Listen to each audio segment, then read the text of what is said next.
اللہ تعالیٰ نے کلام پاک میں مختلف جگہوں پر کئی بار یہ بات فرمائی ہے جس کا مفہوم ہے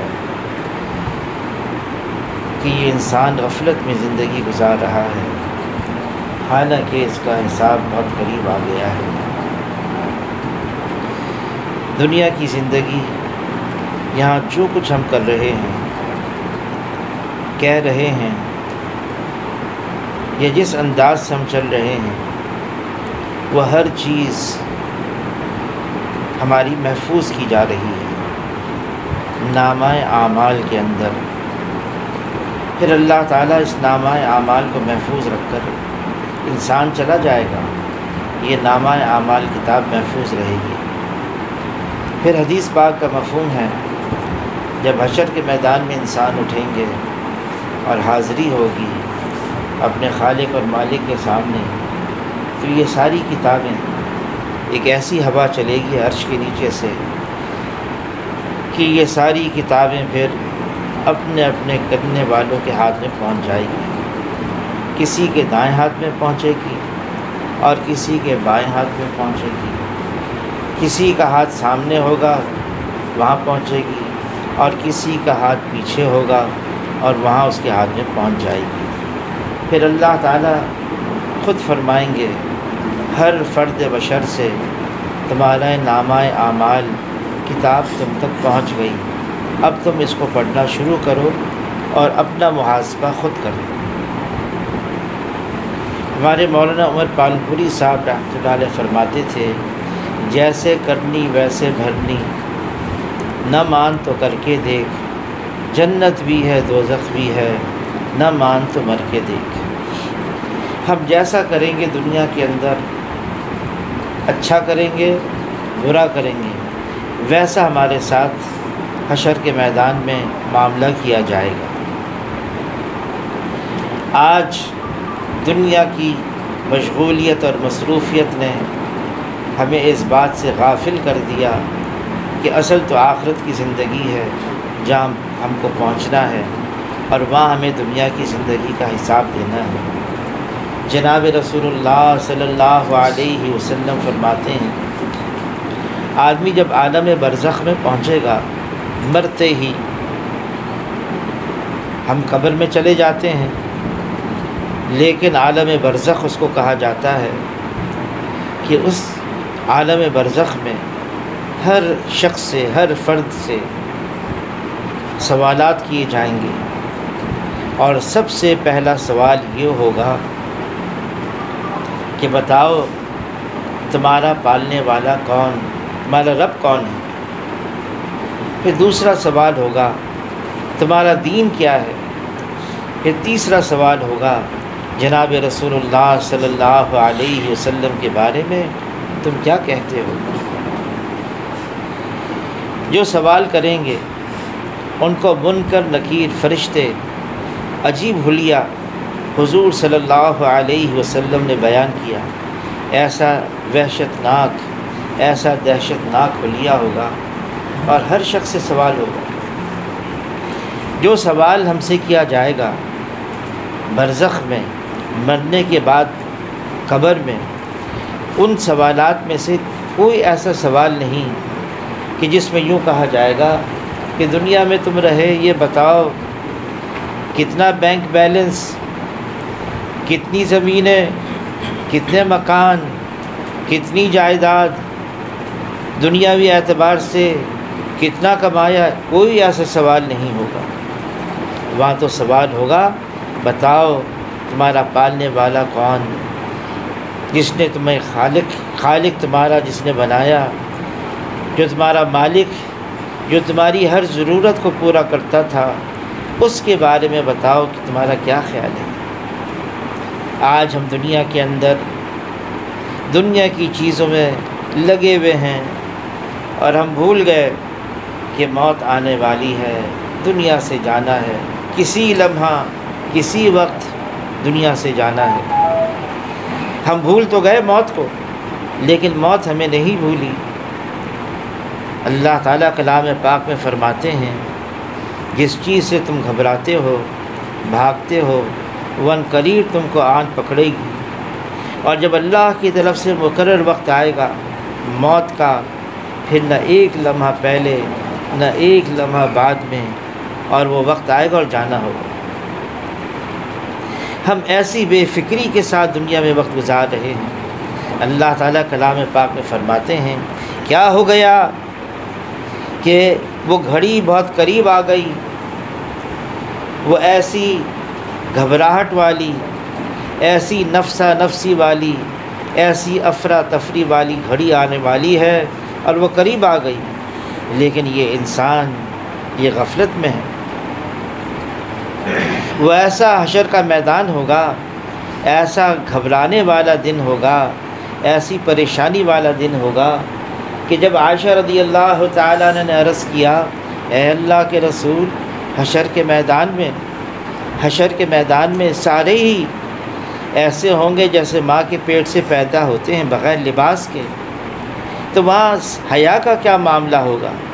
تو حضور صلی اللہ علیہ وسلم نے جواب دیا جس کا مفہوم ہے ایسا گھبراہٹ والا دن ہوگا اور ایسا نفسا نفسی والا وقت ہوگا، کسی کا خیال تک نہیں آئے گا، کسی کا خیال تک نہیں آئے گا کہ نہ میرے اوپر لباس ہے نہ سامنے والے کے اوپر لباس ہے۔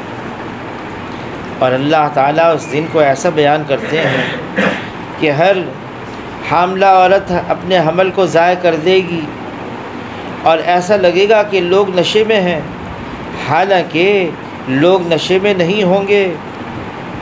اللہ کا عذاب بڑا شدید ہے، اللہ تعالیٰ اپنے جلال میں ہوں گے۔ آج دنیا کے اندر ہم اس طرح سے زندگی گزار رہے ہیں جیسے کہ ہمیں مرنا ہی نہیں، یہیں رہنا ہے، یہیں رہنا ہے۔ ساری دگ و دو، ساری کوششیں ہماری اس بات پہ لگی ہوئی ہیں کہ یہاں کے حالات بن جائیں، یہاں کی پریشانیاں دور ہو جائیں، کہ دنیا کی زندگی آسانی والی ہو جائے، مزیدار بن جائے۔ ہم سب اسی کوشش میں لگے ہوئے ہیں، حالانکہ جناب رسول اللہ صلی اللہ علیہ وسلم فرماتے ہیں جس کا مفہوم ہے عقل مند ہے وہ انسان جو موت کو کثرت سے یاد رکھے اور موت سے پہلے موت کی تیاری کرے۔ فرمایا یہی وہ لوگ ہیں کہ جو دنیا کی عزت اور آخرت کی شرافت کو لے اڑے، یہی وہ لوگ ہیں جو پورے کامیاب ہیں۔ دنیا کی ضروریات ہیں، اس کو پورا کرنے سے منع نہیں کیا، یہاں کے تقاضے ہیں، اس کو پورا کرنے سے منع نہیں کیا۔ ضروریات بھی پوری کرنی ہیں، تقاضے بھی پورے کرنے ہیں، لیکن ایسا نہ ہو کہ ان میں اس طرح سے لگ جائیں ہم اپنا مقصد بھول جائیں۔ مقصد کیا ہے؟ جناب رسول اللہ صلی اللہ علیہ وسلم فرماتے ہیں، اس کا مفہوم ہے کہ دنیا تو بنی ہے تمہارے لیے، الدنیا خلقت لکم، لیکن آگے کیا فرمایا؟ وَإِنَّكُمْ خُلِقْتُمْ لِلْآخِرَةِ، تمہیں اللہ نے بنایا آخرت کے لیے۔ اب آخرت کا دار و مدار دنیا کی زندگی پر ہے، دنیا کے ایک ایک لمحے پر آخرت کی زندگی کا دار و مدار ہے۔ وہ حقیقت والی زندگی ہے، وہ ہمیشہ کی زندگی ہے، وہ لامحدود زندگی ہے۔ موت آئی اور وہ آخرت کی زندگی شروع ہو گئی، اس کی تیاری کے لیے اللہ نے موقع دیا ہے۔ ایک بزرگ تھے مدینہ منورہ میں،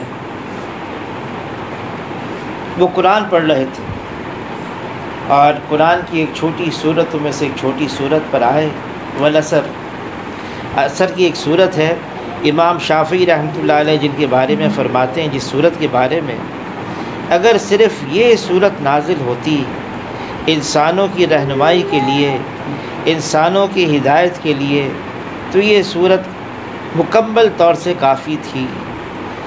والعصر کی صورت، یہ صورت میں اللہ تعالیٰ زمانے کی قسم کھا کر فرما رہے ہیں کہ سارے انسان نقصان کے اندر ہیں، سارے انسان۔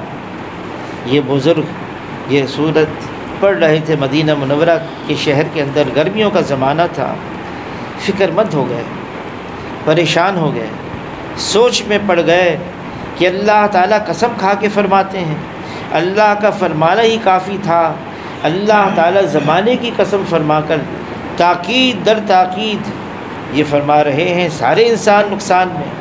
ہاں، نقصان کی تلافی یوں ہو سکتی ہے الا الذین آمنوا وعملوا الصالحات وتواصوا بالحق وتواصوا بالصبر۔ ان 4 صفات سے، ان 4 اعمال سے انسان اس نقصان سے بچ سکتا ہے۔ یہ فکر مند تھے بزرگ، وہ نقصان کیا ہے؟ اس نقصان کو تو اللہ نے بیان نہیں کیا کہ ہر انسان نقصان میں ہے۔ سوچ میں تھے، گرمیوں کا زمانہ تھا، مدینہ منورہ اور باہر نکلے اور بازار کی طرف جا رہے تھے، اسی فکر میں یہی سوچ ان کو، تو سوچتے دیکھا بازار کے اندر خرید و فروخت ہو رہی ہے، کوئی بیچ رہا ہے، کوئی خرید رہا ہے۔ ایک دکان کے پاس پہنچے اور دیکھا وہ دکاندار بڑا بے چین ہے، کبھی کھڑا ہوتا ہے، کبھی بیٹھتا ہے، آواز لگاتا ہے، زور سے لگاتا ہے، کبھی آہستہ لگاتا ہے، لوگوں کو متوجہ کر رہا ہے، اور اس کی صدا یوں تھی کہ اے لوگو، اس دکاندار کے ساتھ سودا کر لو جس کا سرمایہ اس کی آنکھوں کے سامنے ختم ہو رہا ہو۔ یہ بزرگ کہنے لگے کیا بیچ رہا ہے؟ قریب آئے دیکھا وہ برف بیچ رہا تھا، برف۔ تو کہنے لگے مجھے والعصر کی تفسیر آ گئی کہ اللہ تعالیٰ زمانے کی قسم کھا کر فرماتے ہیں سارے انسان نقصان میں۔ وہ نقصان پتہ چل گیا، انسان کی زندگی کا سرمایہ اس کی نگاہوں کے سامنے لمحہ بلمحہ ختم ہوا چلا جا رہا ہے۔ حضور صلی اللہ علیہ وسلم فرماتے ہیں اس کا مفہوم ہے جنتی کو جنت میں جانے کے بعد کسی بات کا کل کو افسوس نہیں ہوگا بجز اس گھڑی کے جو دنیا میں اس نے اللہ کے ذکر کے بغیر گزار دی۔ وہ افسوس کرے گا، حالانکہ جنت میں کوئی غم کی بات نہیں، کوئی شرم کی بات نہیں، کوئی دکھ کی بات نہیں، کوئی تکلیف کی بات نہیں، لیکن دنیا کی غفلت کا وقت جنتی کو جنت میں یاد آئے گا، وہاں اس کو افسردہ کر دے گا۔ کیا وجہ ہے؟ ایک جنتی اپنے جنت میں مزے میں ہوگا، اچانک یکا یک اس کی جنت ایک عجیب عالی شان خوشبو سے مہک اٹھے گی۔ وہ فرشتوں سے پوچھے گا یہ عجیب اتنی عالی شان خوشبو کہاں سے آئی؟ یہ یکا یک میری پوری جنت معطر ہو گئی، کیا وجہ ہوئی؟ فرشتے بتائیں گے تم سے 1 درجہ اونچا جنتی سو رہا تھا، آرام کر رہا تھا، اس نے کروٹ بدلی، اور اس کی کروٹ بدلنے سے جو خوشبو پیدا ہوئی تو تمہاری جنت بھی اس خوشبو سے معطر ہو گئی۔ حیران ہو کر یہ جنتی فرشتوں سے پوچھے گا جو مجھ سے 1 درجہ اونچا ہے وہ 1 درجہ اونچا جنتی کیسے بنا؟ تو اسے کہا جائے گا اس کے نامہ اعمال میں، اس جنتی کے نامہ اعمال میں تمہارے نامہ اعمال کے مقابلے میں 1 سبحان اللہ زیادہ، اس وجہ سے وہ تم سے 1 درجہ اونچا ہو گیا۔ اتنا افسوس ہوگا، اتنا افسوس ہوگا کہ کاش میں زندگی کا ہر لمحہ آخرت کے اعتبار سے استعمال کر لیتا۔ آج موقع ہے ہمارے پاس، وقت ہے، ہمیں اس غفلت سے نکلنا ہوگا، ہمیں اس دھوکے سے نکلنا ہوگا۔ یہ دنیا کی زندگی بہت جلدی گزرنے والی ہے۔ اللہ تعالیٰ کلام پاک میں فرما رہے ہیں یہ دنیا کی زندگی بہت جلدی گزر جائے گی۔ دنیا کی زندگی چاہے کتنی ہی ہو، وقت میں ٹھہراؤ نہیں ہے، وقت لمحہ بلمحہ ہمارے ہاتھ سے نکلتا چلا جا رہا ہے۔ دنیا کی زندگی اگر 60 سال کی ہے، 70 سال کی ہے، 80 سال کی ہے، 90 سال کی ہے تب بھی وقت گزر رہا ہے۔ میں امریکہ گیا دسمبر کے مہینے میں اپنے والد صاحب سے ملنے کے لیے، اور والد صاحب کی عمر 95 سال۔ تو میں نے اتنا کہا آپ کے 95 سال گزر گئے، مڑ کر دیکھیں کیسا لگ رہا ہے؟ تو میرے والد صاحب رو پڑے اور فرمانے لگے خواب تھا، ختم ہو گیا، گزر گیا۔ نوح علیہ السلام اللہ تعالیٰ کلام پاک میں فرما رہے ہیں 950 سال تک دین کی دعوت دیتے رہے، اور ابن عباس رضی اللہ تعالیٰ عنہ کی تفسیر میں ہے کہ نوح علیہ السلام 1050 سال دنیا میں زندہ رہے، 1000 سال سے زائد اس دنیا میں۔ لیکن جب ملک الموت آئے اور نوح علیہ السلام کو اطلاع دی اب واپسی ہے، جانا ہے، اللہ کے پاس لوٹنا ہے، تو ملک الموت عزرائیل علیہ السلام نے نوح علیہ السلام سے پوچھا یہ دنیا کی زندگی کیسے گزری؟ 1000 سال سے زائد، یہ تو بتاؤ یہ وقت کیسے گزرا؟ تو نوح علیہ السلام فرمانے لگے ایسا معلوم ہوتا ہے ایک چھوٹی سی کوٹری ہو، ایک دروازے سے داخل ہوا ہوں اور دوسرے دروازے سے نکل رہا ہوں۔ ایسا وقت گزر گیا۔ پھر دنیا کی زندگی جلدی ختم ہونے والی ہے، اس کے ساتھ ساتھ غیر یقینی ہے۔ کوئی نہیں کہہ سکتا میرے پاس اب 10 سال اور باقی ہیں، کوئی یہ نہیں کہہ سکتا میرے پاس 5 سال اور باقی ہیں۔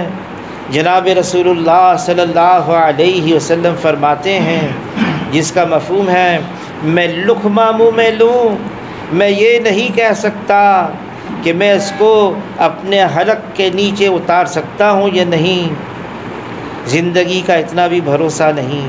فرمائے نماز کے اختتام پر میں ایک طرف سلام پھیروں، میں یہ نہیں کہہ سکتا میرے پاس دوسری طرف سلام پھیرنے کا موقع ہے یا نہیں،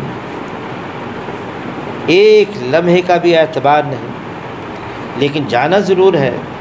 اللہ تعالیٰ کلام پاک میں فرماتے ہیں کہ ہر جاندار کو کل نفس ذائقۃ الموت، ہر جاندار کو موت کا ذائقہ چکھنا ہے، موت آنے والی ہے، آ رہی ہے۔ چاہے ہم کتنے ہی غفلت میں وقت گزاریں، یہ جو سانس لے رہے ہیں یہ سانس کا ڈورا ایک دن ٹوٹے گا، یہ دل جو دھڑک رہا ہے اس دل کا دھڑکنا بند ہوگا، اور آج ہم بول رہے ہیں ہمارا بولنا بند ہو جائے گا، اور ہم ایک میت کی طرح پڑے ہوئے ہوں گے، نہ خود ہل سکتے نہ خود چل سکتے۔ ہمیں غسل دیا جائے گا، پھر ہمیں کفنایا جائے گا، پھر ہمیں کاندھوں پر اٹھا کر، خود تو چل نہیں سکتے، کاندھوں پر اٹھا کر پھر قبرستان دے جایا جائے گا، اور مٹی میں ڈال دیں گے، مٹی میں ملا دیں گے۔ منہا خلقناکم، یہیں سے تمہیں نکالا تھا، اسی مٹی سے تمہیں پیدا کیا تھا، اسی میں تم داخل ہو گئے، اور اسی مٹی سے تمہیں حشر کے میدان میں اٹھایا جائے گا۔ موقع تیاری کا ہے۔ حشر کے میدان میں لوگ ہوں گے جو اللہ کے سامنے درخواست پیش کریں گے، ربنا ابصرنا وسمعنا فرجعنا نعمل صالحا، اے رب ہمارے، ہم نے آنکھوں سے اس حشر کے میدان کو دیکھ لیا، ہم لوگوں کی چیخ و پکار کو اپنے کانوں سے سن رہے ہیں، ہمیں موقع دیا جائے، ہمیں واپس کیا جائے، ہمیں لوٹایا جائے، اب کہ ہم تیاری کر کے آئیں گے، ہم اچھے عمل کر کے آئیں گے۔ ان سے کہا جائے گا موقع ملا تھا، کیا ہوا؟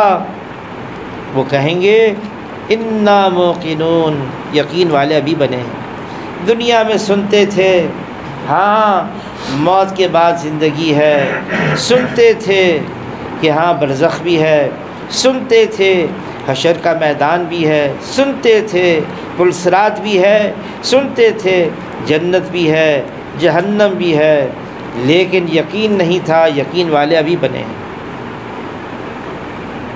چاہے یقین ہو یا نہ ہو، چاہے دنیا میں ہم یقین کریں یا نہ کریں، جانا تو ہے۔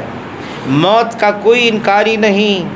ہاں، موت کے بعد جناب رسول اللہ صلی اللہ علیہ وسلم جو مخبر صادق ہیں، سچی خبر دینے والے ہیں، سچوں کے سچے ہیں، حضور صلی اللہ علیہ وسلم کا تو نبوت کے اعلان سے پہلے ہی لقب تھا امین اور صادق۔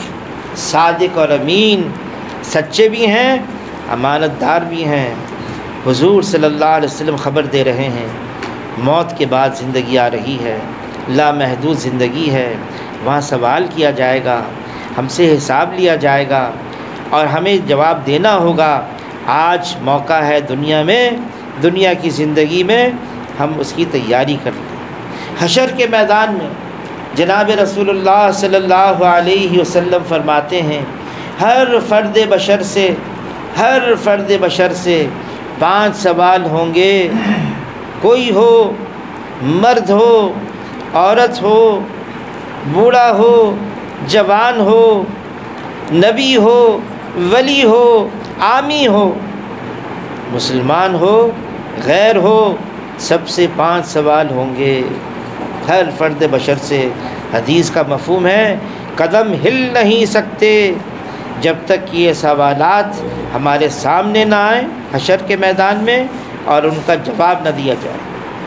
سب سے پہلا سوال حشر کے میدان میں ہوگا، زندگی کیسے خرچ کی، زندگی کیسے استعمال کی، زندگی کہاں لگائی، پہلا سوال۔ کہ دوسرا سوال ہوگا جوانی، اس کا حساب دو، جوانی کیسے استعمال کی۔ پھر تیسرا سوال ہوگا اللہ نے علم دیا، یہ بتاؤ اس پر کیا عمل کیا۔ خالی الفاظ تھے، خالی بول تھے، خالی باتیں تھیں، خالی معلومات جمع کیں، یا اس کو زندگی میں بھی لے کر آئے، یہ تیسرا سوال ہے۔ پھر چوتھا سوال مال کیسے کمایا، کس طریقے سے کمایا،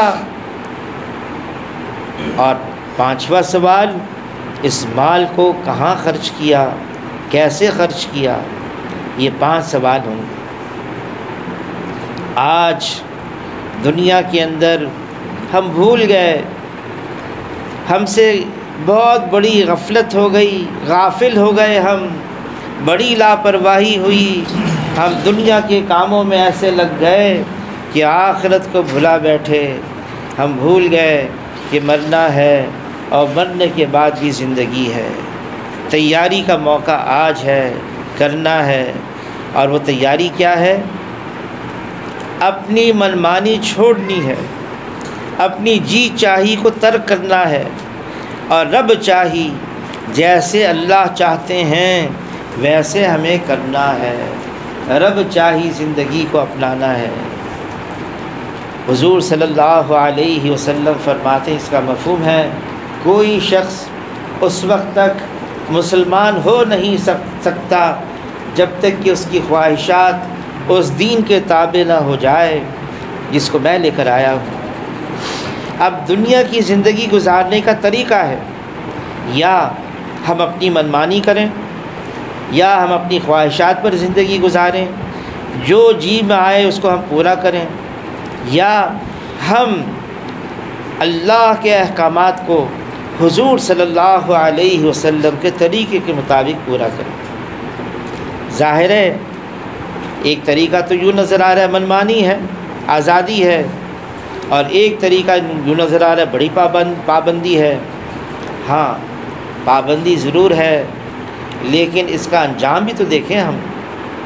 آخرت تو بعد میں ہے، دنیا کی زندگی، اس کی زندگی دنیا میں خوشگوار گزرے گی جو اللہ کی منشا کے مطابق وقت گزارے گا، جو حضور صلی اللہ علیہ وسلم کے طور طریقے کے مطابق زندگی گزارے گا، اس کی زندگی خوشگوار گزرے گی۔ کہ اللہ کی اطاعت کے بغیر زندگی خوشگوار بن نہیں سکتی۔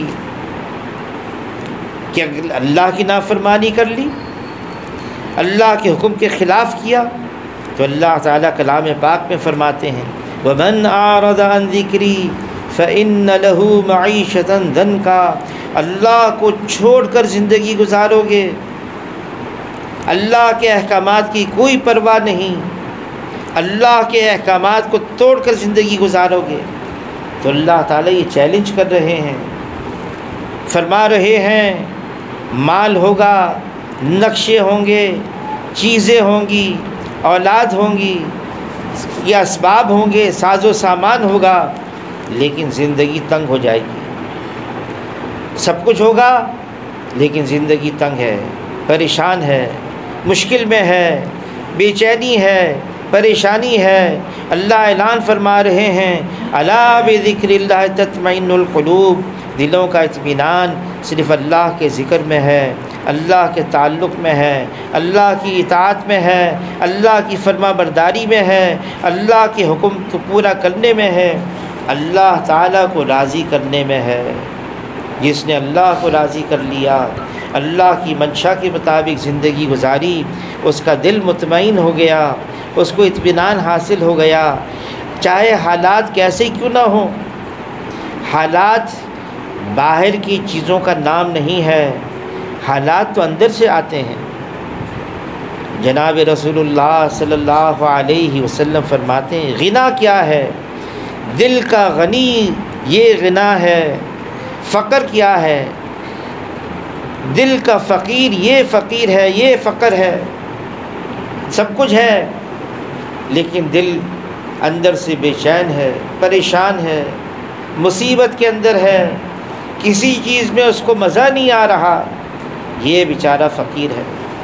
اس لیے دنیا کی زندگی بھی اللہ تعالیٰ کلام پاک میں فرماتے ہیں، اس کا مفہوم ہے جو آخرت کی کھیتی کا طالب ہوگا ہم اس کی کھیتی میں ترقی دیں گے، اس کو دنیا بھی دیں گے، اس کو آخرت بھی دیں گے۔ اور جو صرف دنیا کی کھیتی کا طالب ہوگا ہم اس کو کچھ دنیا دے دیں گے اور آخرت میں اس کا کچھ حصہ نہیں، کچھ دنیا دے دیں گے۔ یہ کیا ہے؟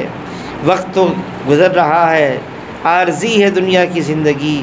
جناب رسول اللہ صلی اللہ علیہ وسلم فرماتے ہیں یہ دنیا کیا ہے؟ دار الغرور ہے، دھوکے کی جگہ ہے، آدمی دھوکے میں آ جاتا ہے۔ فرمائے اس دنیا سے بچو، یہ ہاروت اور ماروت سے زیادہ جادو کرنے والی ہے، یہ ہاروت اور ماروت سے زیادہ جادو کرنے والی ہے۔ دنیا کیچڑ ہے جس پر پاؤں پھسل جاتے ہیں۔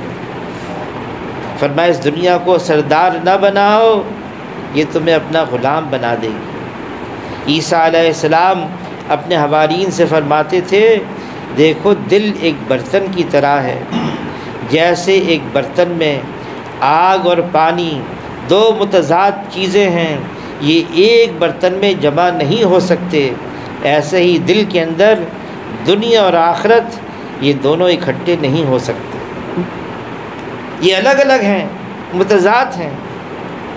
دنیا کس کو کہتے ہیں؟ ہر اس چیز کا نام دنیا ہے جو اللہ سے غافل کر دے، جو اللہ سے غفلت پیدا کر دے، جو اللہ سے بھول پیدا کر دے، بھلا دے۔ فرمایا اس کا نام دنیا ہے۔ اور دین کیا ہے؟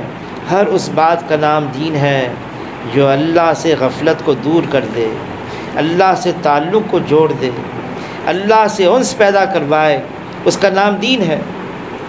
ہم دنیا میں آئے ہیں، اس لیے آئے ہیں اللہ کی یہاں حاضری ہے، عن قریب حاضر ہونا ہے، جواب دینا ہے۔ ہم سے پوچھا جائے گا بتاؤ دنیا میں کیا کر کے آئے ہو؟ اس غفلت سے نکلنا ہے۔ ہمارے کاندھوں پر بیٹھے ہوئے نامہ اعمال لکھنے والے فرشتے موجود ہیں، ہماری ہر بات نوٹ کی جا رہی ہے، ہمارا ہر فعل، ہر قول، ہر حرکت، ہر سکنات ہماری اس کو لکھا جا رہا ہے، یہ ریکارڈ کیا جا رہا ہے، اور پھر مرنے کے بعد وہ سارا کچھ سامنے آ جائے گا۔ اس لیے دنیا کے اندر احتیاط سے چلنا ہوگا، ایسا نہ ہو ہمارا جو قدم اٹھ رہا ہے وہ ہماری آخرت کے خلاف جائے، سوچ سمجھ کر قدم بھی اٹھانا ہے، الفاظ بھی ادا کرنے ہیں، عمل بھی کرنا ہے، قول بھی ایسا ہو، عمل بھی ایسا ہو جس سے ہماری آخرت خراب نہ ہو۔ سوچ سوچ کر آج دنیا کے اندر یہ تصور ہی ختم ہو گیا، دنیا کی زندگی میں یہ خیال ہی ہمارے دل سے غائب ہو گیا کہ آخرت ہے، ہمیں دنیا میں جو کچھ کرنا ہے آخرت کو سامنے رکھ کر کرنا ہے۔ حضور صلی اللہ علیہ وسلم کے پاس ایک جنازہ لایا گیا، لوگ بڑی تعریف کر رہے تھے، یہ میت ایسے انسان کی ہے، بڑا نیک تھا، بڑا پرہیزگار تھا، بڑا اللہ والا تھا۔ حضور صلی اللہ علیہ وسلم سنتے رہے۔ جب صحابہ خاموش ہو گئے تو پھر حضور صلی اللہ علیہ وسلم نے پوچھا، یہ بتاؤ یہ کتنا موت کو یاد کرتا تھا، موت کو یاد کتنا کرتا تھا، یہ بتاؤ۔ تو صحابہ کرام خاموش، اے اللہ کے رسول اس کے بارے میں تو ہمیں نہیں معلوم۔ تو حضور صلی اللہ علیہ وسلم نے فرمایا، جس کا مفہوم ہے پھر یہ اس درجے کو نہیں پہنچیں گے جس درجے کا تم سمجھ رہے ہو، یہ اس درجے کو نہیں پہنچیں گے۔ کیا؟ موت، اس کو یاد رکھنا، ہر وقت یاد رکھنا، ہر گھڑی یاد رکھنا۔ انسان جب رات کو بستر پر سونے کے لیے لیٹتا ہے، زمین آواز دیتی ہے، اے ابن آدم، اے آدم کی اولاد، آج تو بستر پر سو رہا ہے، یہ مت بھولنا وقت آ رہا ہے اور تو قبر کی مٹی پر پھر سوئے گا، پھر بہت جلد بوسیدہ بھی ہو جائے گا، پھر نام و نشان مٹ جائیں گے۔ ہمیں ہر وقت یاد رہے ہمیں جانا ہے۔ اب وہ یاد کیسے رہے گا؟ جناب رسول اللہ صلی اللہ علیہ وسلم نے بھی اس کا طریقہ بتا دیا، فرمایا حازم اللذات، لذتوں کو توڑ دینے والی چیز یعنی موت کو کثرت سے یاد رکھو۔ ہماری مجلس ایسی ہوں کہ جہاں ہم آخرت کو یاد رکھیں، موت کو یاد رکھیں۔ جناب رسول اللہ صلی اللہ علیہ وسلم رات کو تشریف لائے، مسجد نبوی میں مجمع ہے صحابہ اکرام کا، اور صحابہ اکرام کے مجمع میں بڑے بڑے اکابر صحابہ بھی ہیں، مالدار بھی ہیں، مرد بھی ہیں، عورتیں بھی ہیں۔ حضور کے زمانے میں مسجد نبوی میں مرد بھی آتے، عورتیں بھی آتی ہیں، مرد اگلے حصے میں اور عورتیں پچھلے حصے میں مسجد کے۔ حضور صلی اللہ علیہ وسلم مجمع کو دیکھ کر سب سے پہلے اعلان فرماتے، لوگو اللہ کو یاد کرو، لوگو اللہ کو یاد کرو کہ قیامت کا زلزلہ اور سور پھونکنے کا وقت آ رہا ہے اور موت اپنی ساری سختی سمیت آ رہی ہے۔ ہماری مجالس کے اندر موت کے تذکرے ہوں، آخرت کے تذکرے ہوں، جانا ہے۔ آج ہماری مجالس میں تو، ہمارے تذکروں میں تو، ہماری باتوں میں تو صرف دنیا ہی دنیا ہے، یہاں کے تقاضے ہیں، یہاں کی ضروریات ہیں، یہاں کے مسائل ہیں، یہاں کی فکریں ہیں۔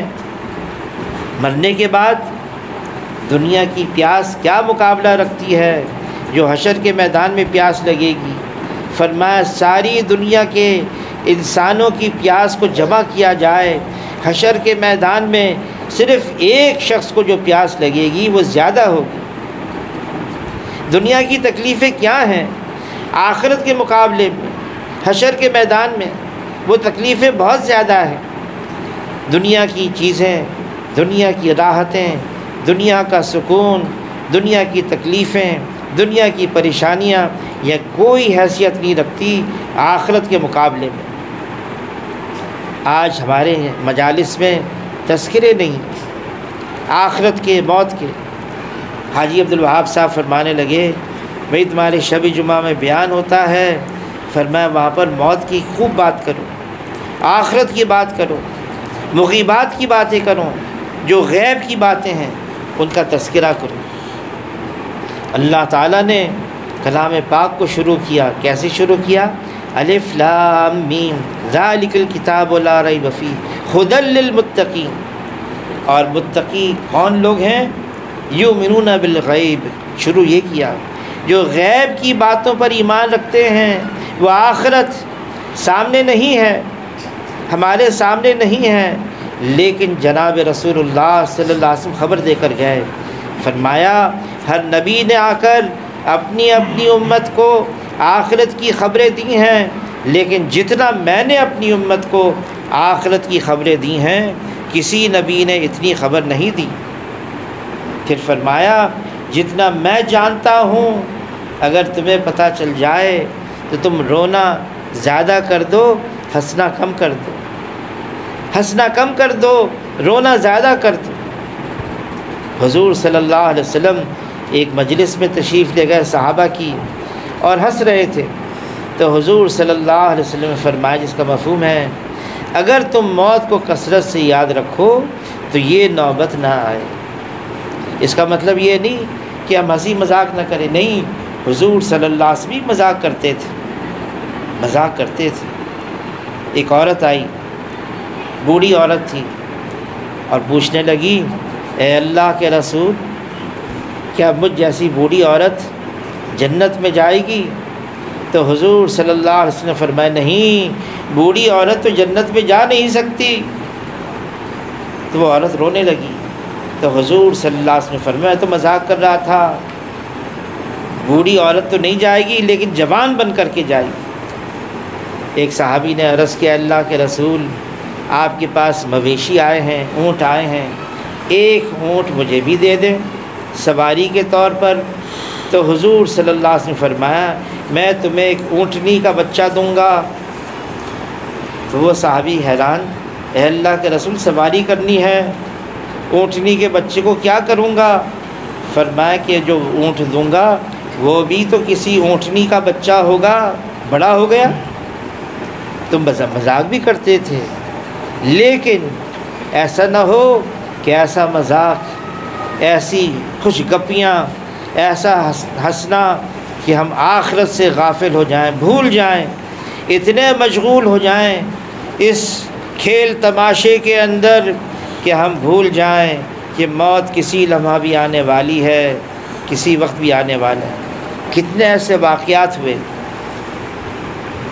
دیکھنے والے تماشا دیکھتے دیکھتے خود ایک تماشا بن گئے، دنیا سے چلے گئے۔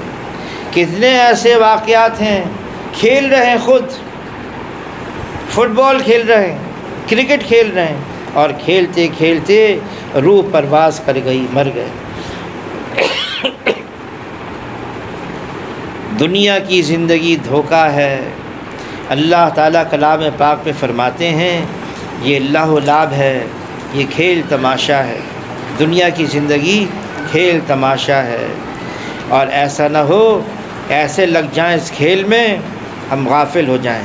اب اس غفلت سے نکلنا ہے، خوب تذکرے ہوں ہماری مجالس میں، ہمارے ماحول میں۔ آخرت ہے، مرنے کے بعد کی زندگی ہے، قبر ہے، اور حضور صلی اللہ علیہ وسلم فرماتے تھے، جس کا مفہوم ہے، اس قبر کو مٹی کا ڈھیر نہ سمجھو، یا تو یہ جنت کے باغوں میں سے ایک باغ ہے یا جہنم کے گڑھوں میں سے ایک گڑھا ہے۔ فرمایا جس کا مفہوم ہے، یہ قبر روز آواز دیتی ہے، میں تنہائی کا گھر ہوں، میں کیڑوں کا گھر ہوں، میں وحشت کا گھر ہوں، میں گھبراہٹ کا گھر ہوں۔ روزانہ یہ قبر آواز دیتی ہے۔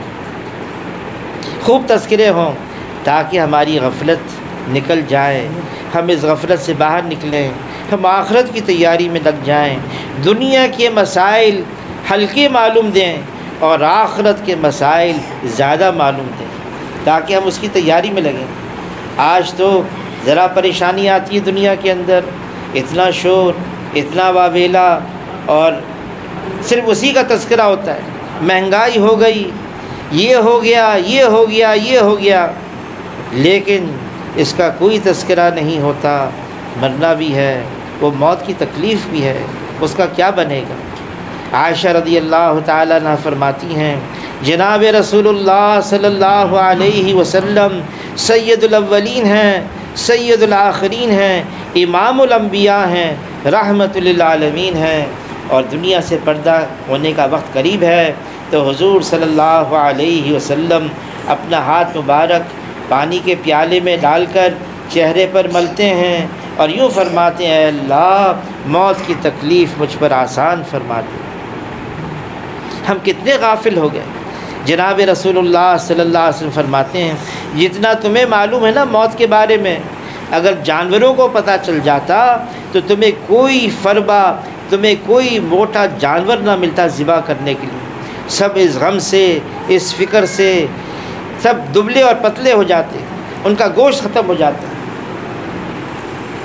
حضور صلی اللہ علیہ وسلم فرما رہے ہیں اگر تمہیں پتہ چل جاتا نا، میں دعا کرتا کہ اے اللہ قبر کے عذاب کو بھی میری امت کو سنا دے۔ اگر میں یہ دعا کرتا قبول ہو جاتی تو تم مردوں کا دفنانا چھوڑ دیتے۔ مردوں کا دفنانا قبر کا یہ عذاب ہے۔ فرمایا کہ انسان اور جنات کے علاوہ اور جاندار قبر کے عذاب کو سنتے ہیں۔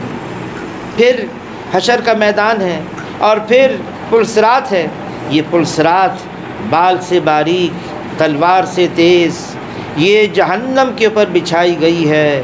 ہر فرد بشر کو اس پر سے گزرنا ہے، اور آنکڑے ہوں گے جہنم کے جو پکڑ پکڑ کر اور ایسا جسم میں گھسیں گے اور نیچے نکل آ جائیں گے۔ لوگ کٹ کٹ کے نیچے گزریں گے، گر جائیں گے، اور حضور صلی اللہ علیہ وسلم پلسرات کے کنارے اپنی امت کو دیکھ رہے ہوں گے، یا رب سلم یا رب سلم، اے اللہ سلامتی سلامتی فرما دے۔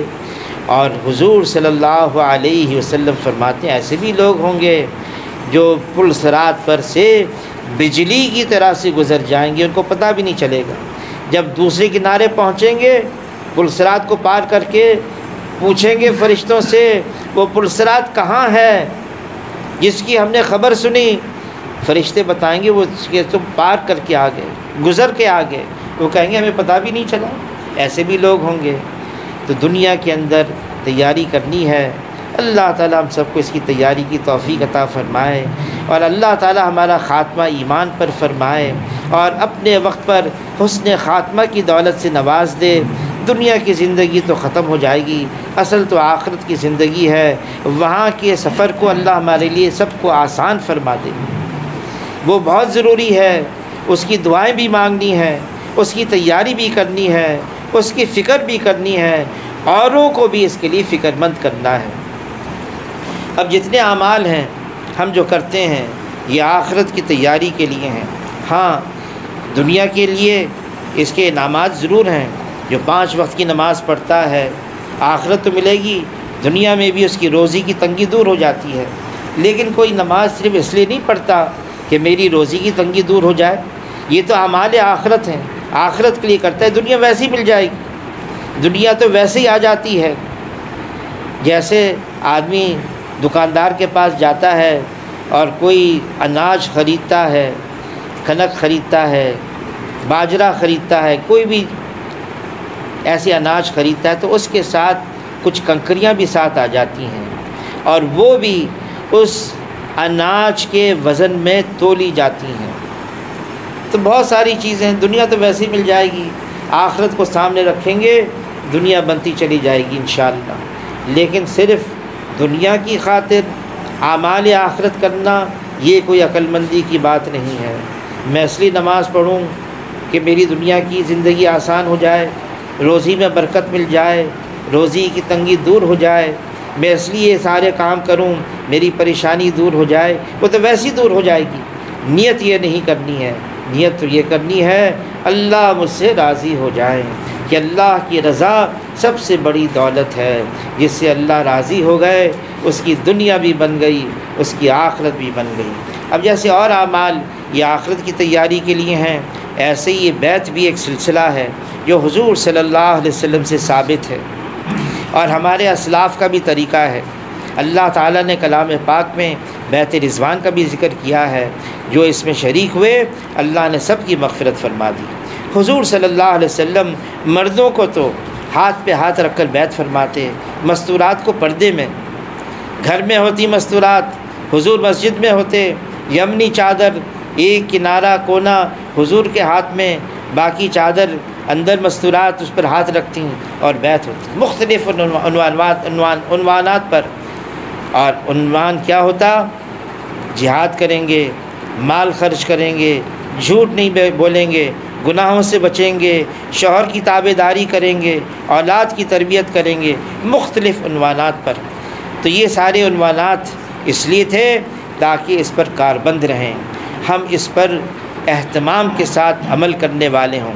اس لیے بیعت ہو جاتا ہے تو آدمی مضبوط ہو جاتا ہے، مربوط ہو جاتا ہے، اہتمام شروع ہو جاتا ہے۔ جو عمل مسلسل تسلسل کے ساتھ کیا جاتا ہے، بلا ناغہ کیا جاتا ہے، اس کے انوارات اور ہوتے ہیں، اس سے روحانیت اور بنتی ہے۔ کبھی کر لیا، کبھی چھوڑ دیا، کبھی کر لیا، کبھی چھوڑ دیا، ثواب ضرور ہے، اس کا اجر ملے گا، لیکن وہ نورانیت نہیں ملے گی، وہ روحانیت نہیں ملے گی۔ اللہ کو وہ عمل پسند ہے خواہ مختصر ہو لیکن روز کا ہو، روزانہ ہم اس کے اعمال کا اہتمام کریں۔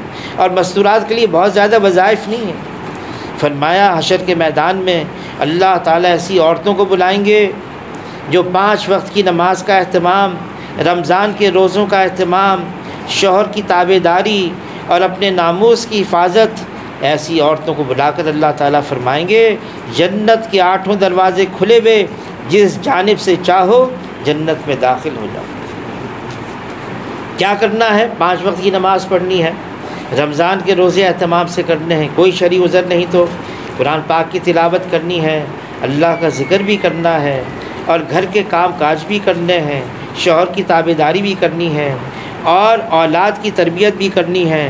بلا اجازت کے گھر سے نہیں نکلنا، شوہر کی اجازت لے کے گھر سے جانا ہے، بے پردہ نہیں نکلنا، با پردہ نکلنا ہے، پردے کی حالت میں نکلنا ہے۔ جتنی دیر کی اجازت لی اتنی دیر کے لیے جانا ہے، واپس لوٹ کر اپنے گھر میں آنا ہے، اور گھر میں آ کر ایسا ماحول بنانا ہے کہ سب کے لیے دین پر چلنا آسان ہو جائے۔ گھر میں کوئی غیر شرع چیز نہ ہو، غیر ایسی چیز نہ ہو گھر میں جس سے اللہ کی نافرمانی پیدا ہو۔ ہم گھر کے اندر ایسی چیزیں لائیں، ہم گھر کے اندر ایسا ماحول بنائیں، ہم سب کے لیے اللہ کے احکامات کو پورا کرنا اور حضور صلی اللہ علیہ وسلم کے طریقے اختیار کرنا آسان ہو جائے۔ اب یہ جو پیلی رسی ہے، جن کو بیعت ہونا ہے اس کو تھام لیں۔ مردوں میں سے تو کسی کو بیعت نہیں ہونا، سب بیعت ہونا۔ یہ پیلی رسی تھام لیں جن مستورات کو بیعت ہونا ہے، پھر دھیمی دھیمی آواز میں جو کہا جائے اس کو دہرا لیں۔ مرد حضرات اس کو آواز بھی دہرا سکتے ہیں۔ بسم اللہ الرحمن الرحیم، ایمان لائے ہم اللہ پر، اس کے فرشتوں پر، اس کی کتابوں پر، اس کے رسولوں پر، قیامت کے دن پر اور تقدیر پر کہ بھلا ہو یا برا سب اللہ کی طرف سے ہے۔ توبہ کی ہم نے کفر سے، شرک سے، بدعت سے، نماز چھوڑنے سے، پرایا مال ناحق کھانے سے، جھوٹ بولنے سے، غیبت کرنے سے، اور ہر گناہ سے، خواہ چھوٹا ہو یا بڑا۔ اور عہد کیا میں نے انشاءاللہ آئندہ کبھی گناہ نہیں کریں گے، اور اگر ہو جائے گا فوراً توبہ کریں۔ یا اللہ ہماری توبہ قبول فرما، ہمیں اپنے سچے بندوں بندیوں میں شامل فرما۔ بیعت کی ہم نے چاروں سلسلوں میں شیخ الحدیث مولانا زکریا صاحب رحمت اللہ علیہ سے بواسطہ مولانا عبد الحفیظ مکی رحمت اللہ علیہ سے نوشاد کے ہاتھ پر۔ اب بیعت مکمل ہو گئی۔ اب گزارش یہ ہے جتنی باتیں سامنے آئیں ان پر عمل کرنے کی کوشش کریں۔ کوئی بات پوچھنی ہے، کسی بات کا مشورہ ہے تو براہ راست خود نہ اس جگہ پر آئیں، نہ ہسپتال میں آئیں، نہ فون کے ذریعے سے رابطہ کریں، بلکہ اپنے محارم کے ذریعے سے، شوہر ہے، والد ہے، بھائی ہے، بیٹا ہے، کسی محارم کے ذریعے سے کوئی پرچہ لکھ کے دے دیں۔ کوئی بات جواب طلب ہوگی تو انشاءاللہ جواب دے دیں گے، لیکن دوبارہ یہاں پر آنے کی کوشش نہ کریں کہ بھئی ہم رابطہ قائم کریں گے۔